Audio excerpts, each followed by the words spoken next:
Welcome to my channel learning launch. आज हम शुरू करेंगे क्वेश्चन नंबर 14। क्वेश्चन नंबर 14 में देखो क्या है, ये फिगर नहीं दी हुई थी, ये बनानी पड़ेगी। इसमें बोला है sides A B and A B और A C are the median of A D of triangle A B C. ये हमारी एक साइड बन गई, सेम उसी तरीके से दूसरी साइड पर, ठीक है। And another triangle P Q R, हमको इसके अंदर शो करना है ए बी सी मेरा सिमिलर है ट्रायंगल पी क्यू आर के, मतलब इन दोनों ट्रायंगल को हमको सिमिलर प्रूफ करना है। तो सिमिलर कैसे प्रूफ होगा, लेकिन इसके अंदर हमको पहले एक चीज़ दी गई है, वो लिख लेते हैं कि ये सारी साइड्स हमारी इक्वल है। जैसे मान लो ए बी मतलब प्रोपोर्शन है ना, इसकी ए बी साइड में अपोन में P Q is equal to A C upon में P R is equal to A D upon में पी एम। ये मेरे को गिवन है, ठीक है। अब हमको इसको प्रूफ करना है तो हमको इसके अंदर कुछ कंस्ट्रक्शन करनी पड़ेगी। क्यों? क्योंकि हमको सिर्फ ये वाली साइड और ये वाली साइड और कौन सी, ये वाली साइड दी गई है। ये ऊपर की तीनों दी गई है, लेकिन हमको नीचे वाली साइड नहीं दी गई। अगर नीचे दी होती तो मैं इसको आराम से इसको ट्रायंगल को इस ट्रायंगल के सिमिलर कर देता, लेकिन अब जब नहीं दिया तो कंस्ट्रक्शन करनी पड़ेगी। कंस्ट्रक्शन कैसे, देखो एक कंस्ट्रक्शन आप यहाँ से भी कर सकते हो, ठीक है, पैरेलल लाइन ड्रॉ करके, वो थ्योरम से होगा, उसके अंदर आपको ज़्यादा दिमाग लगाना पड़ेगा। इसे करोगे, ये थोड़ा लेंथी मेथड है लेकिन आपको समझ में आ जाएगा। आप क्या होगा, दूसरे से भी समझाऊँ, मैं दूसरे से भी समझा दूँगा। फिलहाल मैं थोड़ा बड़ा वाला मेथड ले लेता हूँ। बड़ा नहीं है लेकिन यह आप इससे जल्दी समझ में आएगा, ठीक है। देखो ये मैंने लाइन यहाँ कंस्ट्रक्ट करी, इसको मैं ई नाम लिख देता हूँ और इसको मैं एन। ये क्वेश्चन थोड़ा स्लो चलेगा क्योंकि बड़ा क्वेश्चन है, ठीक है। तो हम यहाँ लिखेंगे कंस्ट्रक्ट, क्या करा है हमने, draw D E is equal to A D, मतलब ये वाली लाइन मैंने ऊपर वाले के बराबर लिया। ठीक उसी तरीके से P M is equal to M N या M N is equal to P N, बात एक ही है, ठीक है। अब यहाँ देखो, अब मेरे को पहले इन दोनों ट्रायंगल्स को वो करना पड़ेगा इक्वल। कैसे, देखो ए सी ई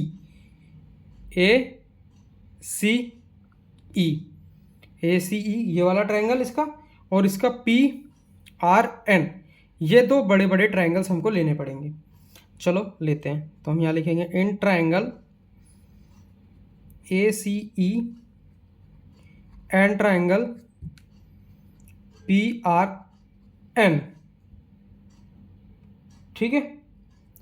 जब हमने ये वाले ट्रायंगल ले लिए तो इसके अंदर देखो जो हमको गिवन दिया है वो लिखते हैं, A B upon P Q is equal to A C upon P R is equal to A D upon P M, ठीक है। देखो ये एक एक्स्ट्रा लाइन है, इसको आप चाहो तो लिख भी सकते हो, नहीं भी, लेकिन हम इसको लेके चलेंगे क्योंकि ये वाली लाइन हमारी है ही नहीं, क्योंकि ये वाली ये लाइन है, लेकिन क्वेश्चन में गिवन है तो इसको साथ लेके चलेंगे, ठीक है। तो is equal to A C upon P R. अब यहाँ देखो ये पूरी कौन सी लाइन है, ए डी, ठीक है, लेकिन हमने ट्रायंगल के अंदर ये पूरा लेना है। तो जब मेरे को इसको पूरा लेना है तो मैं इसको लिख सकता हूँ A D is equal A D plus A D. मैं इसको दो बार भी लिख सकता हूँ या A D plus E D भी लिख सकता हूँ। तो यहाँ पे हम लिखेंगे A D plus A D. अब ये पी एम है, पी एम हमारी सिर्फ इतनी लाइन है, लेकिन ये ट्रायंगल हमने पूरा लिया है, तो मैं यहाँ लिख सकता हूँ P M plus P M, ठीक है, P M plus P M. ये क्यों लिया है, क्योंकि हमने बाद में कंस्ट्रक्ट करी है, कंस्ट्रक्ट करने के साथ ये वाली लाइन हमने इसके इक्वल दिखाई है। तो जब ये इसके इक्वल है तो हम पूरी वाली लाइन को इसके इक्वल भी करेंगे, ठीक है। जब ये आ गया इतना, मैं इसको डायरेक्ट भी लिख सकता था लेकिन फिर वो आपको समझ नहीं आता, डायरेक्ट में मैं लिख देता ए ई, ठीक है। अब चलो तो यहाँ लिखेंगे हम A B P Q A C upon P R is equal to, अब पूरा लिखेंगे इसको ए ई अपोन में पी एन, ठीक है, इतना लिख दिया। इसको ले लेते हैं हम इक्वेशन 1। इतना समझ में आपको आ गया होगा। देखो अब ये वाला ट्रायंगल जो है हमने इसके इक्वल कर दिया, ठीक है। अब हम करेंगे यहाँ पे दो ट्रायंगल को कॉन्ग्रुएंट कैसे करेंगे, देखो ए बी डी ये वाला ट्रायंगल और डी ई सी ये वाला ट्रायंगल, इसको कॉन्ग्रुएंट प्रूफ करना है इन ट्रायंगल, क्योंकि जब भी तो मेरी नीचे वाली लाइन बराबर होगी। Triangle A B D and triangle D E C, ठीक है। आपको सॉरी दिख नहीं रहा होगा, अब दिख जाएगा। ये दो ट्रायंगल हमने लिए, तो इसके अंदर देखो angle 1 is equal to angle 2 कर सकते हैं। क्यों कर सकते हैं ये मैं अभी आपको बता देता हूँ। देखो इसको मैं मानूंगा एंगल 1, इसको मानूंगा एंगल 2। ये वर्टिकली अपोजिट एंगल है, वर्टिकली अपोजिट एंगल, ठीक है। अब यहाँ देखो B D is equal to C D, क्यों, क्योंकि डी एक मीडियन है। B D is equal to C D क्यों है, क्योंकि D is the median, mid point बोल दो, मिड पॉइंट, ठीक है। ये दो चीज़ें आपको समझ में आ गई। अब करते हैं दूसरी। अब ये देखो ए डी अपॉन में डी, मतलब इसको ऐसे लिख सकता हूँ A D is equal to D बराबर है, क्यों है, बाय कंस्ट्रक्शन, क्योंकि हमने कंस्ट्रक्शन में इसको बराबर किया है। तो जब मैंने इसको इतना कर दिया, तीन चीज़ मेरे को मिल गई, तो मैं यहाँ लिख सकता हूँ ट्रायंगल ए बी डी मेरा कॉन्ग्रुएंट है ट्रायंगल इसके डी ई सी के बाय साइड एंगल साइड से। अब ये हो गया।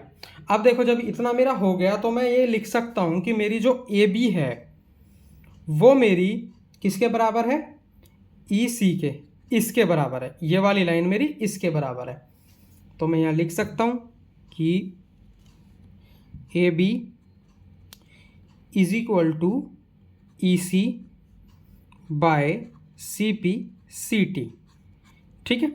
ये हो गया। अब ठीक हमें इस एंगल में करना है, इस वाले में, तो चलो इसमें भी करते हैं। इसके अंदर हम पॉइंट ले लेते हैं, इसको 3 और इसको मैं ले लेता हूँ 4, ठीक है। चलो लिखते हैं इन ट्रायंगल, कौन कौन सा लेना है, P Q M and triangle R M N, ये वाले ट्रायंगल दोनों के अंदर सेम ही चीज़ है, जो यहाँ पे प्रूफ किया वही सेम चीज़ यहाँ आ जाएगी।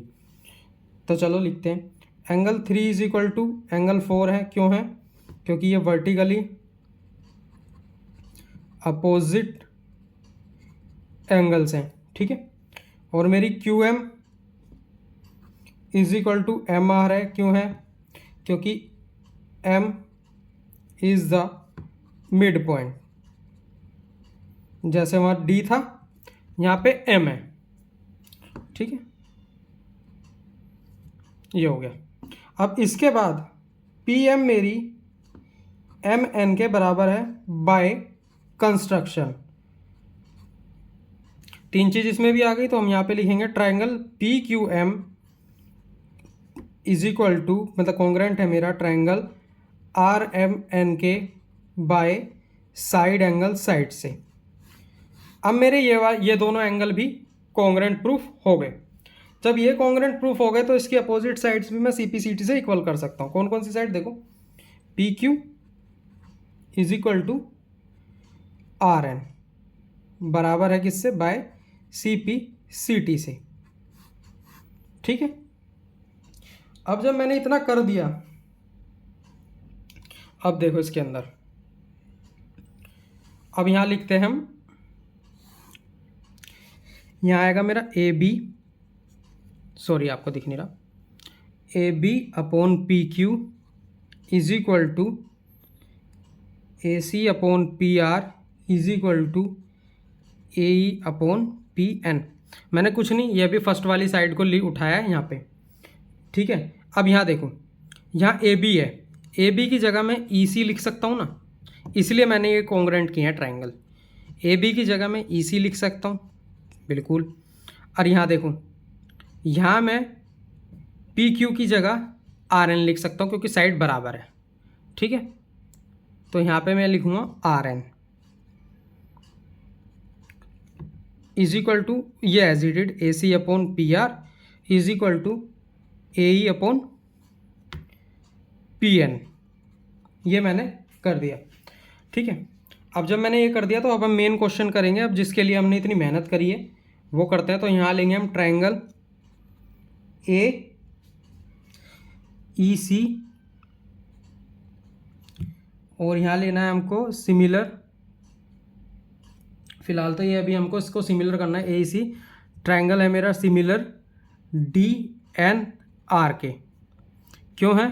क्योंकि हमने बाय साइड सारी साइड्स हमने इसकी इक्वल कर दी है। कौन कौन सा ट्रायंगल है? AEC जो हमने ट्रायंगल लिया था, ये बड़े वाला और ये वाला ट्रायंगल, हमने इन दोनों को कॉन्ग्रुएंट प्रूफ किया है, मतलब सिमिलर प्रूफ करा है। किस वजह से प्रूफ किया है? ये रहा, जो कि हमको ने यहाँ पे लिया था ना ट्रायंगल, वो हमने यहाँ प्रूफ किया है। ठीक है, सिमिलर हमने कर दिया बाय साइड से। अब जब हमने ये दोनों मतलब ये वाली साइड्स और इसको साइड से हमने प्रूफ कर दिया, तो अब यहाँ देखो कि मैं पहले यहाँ एंगल लिख लेता हूँ। मैं लिख लेता हूँ पहले यहाँ पे, एक मिनट, एंगल 5 और इसको मैं लिखता हूँ एंगल 6, ये angle 7 is equal to angle 8। ठीक है, ये मेरे ट्रायंगल्स हैं। आपको थोड़ा समझ में आएगा लेकिन एक दो बार देखने के बाद। ठीक है, अब जब मैंने इसको ये प्रूफ कर दिया तो मैं यहाँ लिख सकता हूँ कि मेरा जो एंगल 5 है वो मेरा एंगल 6 के बराबर है। क्यों है? देखो, ACE ये बड़े वाला ट्रायंगल मैंने सिमिलर किया किसके? इसके PNRK। ठीक है, PNRK किया ना, और यही है PNR AEC, क्योंकि मैंने पहले यही दोनों ट्रायंगल लिए थे, इन दोनों को मैंने पहले सिमिलर किया, उसके बाद मैंने यहाँ पे एंगल 5 और एंगल 6 को एक दूसरे के अपोजिट की मतलब इक्वल किया। जब मैंने ये इक्वल कर दिया, किस वजह से इक्वल है? कोरस्पोंडिंग लिखेंगे, corresponding angles of similar triangle. ठीक है, ये मेरी हो गई इक्वेशन 2, क्योंकि 1 हमारी ऊपर थी, इसको हमने 2 ले लिया। अब ठीक इसी तरीके से, अब सारा तो मैं सेम करूंगा नहीं, तो मैं लिखता हूं similar angle 7 is equal to angle 8। इसलिए मैंने वहाँ पे एंगल 7 और एंगल 8 ले लिया, क्योंकि अगर मेरे को इनको सिमिलर करना पड़ेगा तो मेरे को यहाँ कंस्ट्रक्शन करके फिर इस ट्रायंगल को इसके इक्वल करना पड़ेगा, जो कि मेरे को पता है हो जाएगा सेम इसी पैटर्न से। तो पूरा करने की बजाय आप लिख दो सिमिलर एंगल 7 एंगल 8 के बराबर है, जैसे मैंने 5 को 6 के बराबर किया। ठीक है, चलो ये भी हो गया। इसका रीज़न क्या आ जाएगा? यही सेम ऊपर वाला, इसको मैं लिखता हूँ इक्वेशन 3। अब आता है इसके अंदर मेन पार्ट, तो यहाँ पे लिखेंगे हम add angle 5 plus angle 7 is equal to angle 6 plus angle 8 हो जाएगा। क्यों हो जाएगा? फिर ये बन जाएगा angle A is equal to angle P। इस चीज़ को करने के लिए हमने इतनी पूरी रामकथा इसके अंदर लिखी है। अब करेंगे इसका मेन क्वेश्चन, तो यहाँ लिखेंगे इन ट्रायंगल ABC मेरा एंड ट्रायंगल PQR, जिसको हमको सिमिलर प्रूफ करना है। अब यहाँ पे मेन क्वेश्चन हमारा सिमिलर प्रूफ होगा, तो हम यहाँ लिखेंगे angle A is equal to angle P। क्यों है? क्योंकि हमने प्रूफ किया है अबव, तो प्रूफ अबव। ठीक है, अब यहाँ पे हमको दिया ही हुआ है कि मेरी AB अपॉन है PQ के, मतलब बराबर है प्रोपोर्शन AC अपॉन PR के, ये मेरे को गिवन है। सिर्फ एक पॉइंट और दे देता तो हमारा काम हो जाता, लेकिन नहीं दिया तो हमको वो सब चीज़ इतने बड़े मेथड से निकालनी पड़ी।